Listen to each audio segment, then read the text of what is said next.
સુરત શહેર ઉત્તરાણ વિસ્તારમાં થયેલ ઘરફોડ ચોરીનો ભેદ ઉકેલતી સુરત શહેર ક્રાઇમ બ્રાન્ચ સુરત શહેરમાં બનતા મિલકત સંબંધી ગુનાઓ શોધી કાઢવા સારું પોલીસ કમિશનર સાહેબશ્રી તથા અધિક પોલીસ કમિશનર ક્રાઇમ નાઓએ આપેલ સૂચના અનુસંધાને નાયબ પોલીસ કમિશનર ક્રાઇમના માર્ગદર્શન હેઠળ પોલીસ ઇન્સ્પેક્ટરની સૂચના મુજબ ઘરફોડ સ્કોરના પોલીસ સબ ઇન્સ્પેક્ટર ટીમના માણસો સાથે વર્કઆઉટમાં હતા દરમિયાન ટેકનિકલ સર્વેલન્સ અને હ્યુમન ઇન્ટેલિજન્સ હકીકતને આધારે કિશોર વિઠ્ઠલભાઈ માંગુકિયા રહેવાસી 38 સત્યનારાયણ સોસાયટી મરઘા કેન્દ્ર નજીક પુણાગામ સુરત મૂળ વતન ગામ શોભાવડ તળાજા ભાવનગર નાઓને ઉત્તરાણ પોલીસ સ્ટેશન વિસ્તારમાં કરેલ ઘરફોડ ચોરીના કુલ્લે ₹3,73,000 મત્તાનું મુદ્દામાલ સાથે પકડી પાડેલ છે।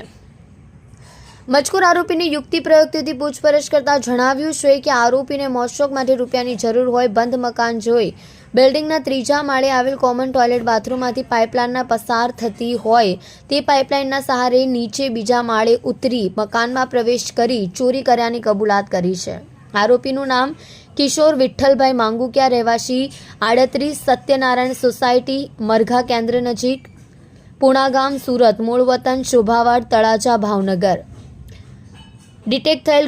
ગુનો ઉત્તરાણ પોલીસ સ્ટેશન 2024 BNS કલમ 305 331 23 મુજબ ઘરફોડ ચોરી। કલ્પેશ રાણા સાથે જોતા રહો ન્યૂઝ 9 ગુજરાતી સુરત।